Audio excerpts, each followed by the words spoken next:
अस्सलाम वालेकुम दोस्तों, अॼु तव्हांजे लाइ हिकु नया वीडियो खणी आयो आहियां। उस्ताद जलाल चांडियो आहे जेको आहे पंहिंजे शागिर्द याकूब रोही खे शागिर्दी वारो सॻो ॿधी रहियो आहे।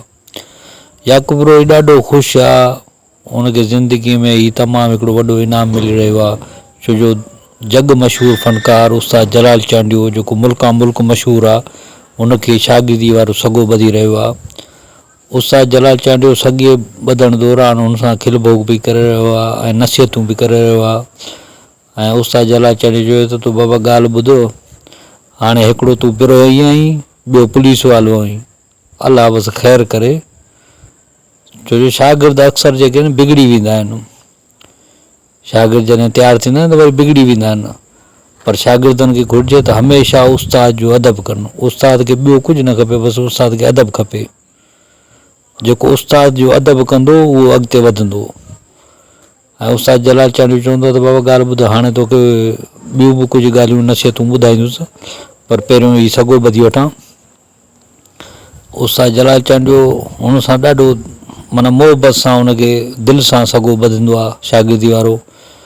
ऐं याकूब रोही जेको आहे वक़्त जो जेको आहे तमामु मशहूरु फ़नकार हो ऐं आवाज़ु तमामु सुरीलो।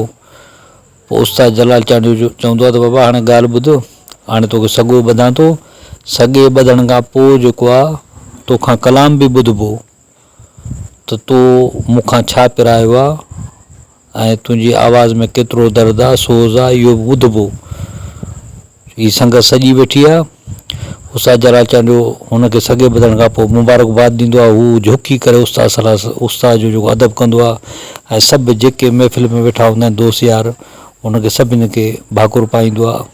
उस्ताद जलाल चवंदो आहे त बाबा शागिर्द ॿिया बि घणा माण्हू अचनि था, पर ही बसि कुदरती आहे, नसीबनि जी ॻाल्हि आहे, बसि जंहिंखे नसीबु लॻे।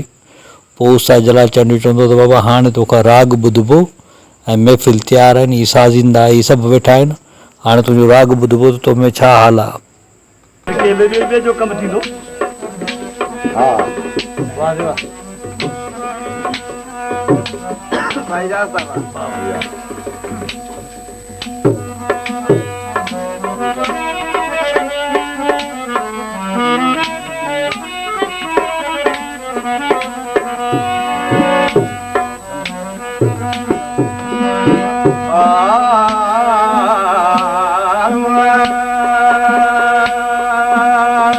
याकूब रोही जेको आहे साॻे स्टाइल में उस्ताद जलाल चांडियो जे साॻे स्टाइल में ॻाइणु शुरू कंदो आहे ऐं ॾोहीड़ो पढ़ंदो आहे।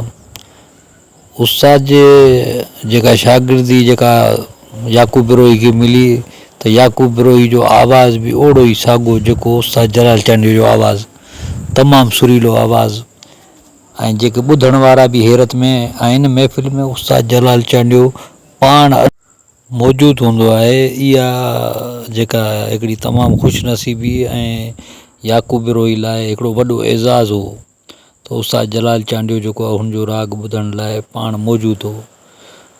इहा जेका महफ़िल थी सॻे वारी, उन में उस्ताद जलाल चांडियो आयो, सॻो बि ॿधाईं ऐं पाण महफ़िल में वेठो ऐं पंहिंजे शागिर्द जो कलाम ॿुधईं, जेको उस्ताद जो अॻु में ॻायल कलाम हो ऐं वरी याकूब रोही जे आवाज़ में हुजे। पर याकूब रोही अहिड़ो त कलाम खे तमामु सुरीले अंदाज़ में ॻायो जो उस्ताद जी दिलि बि बाग़ बहार थी वई ऐं तमामु उस्ताद जलाल चांडियो ख़ुशि थी वियो।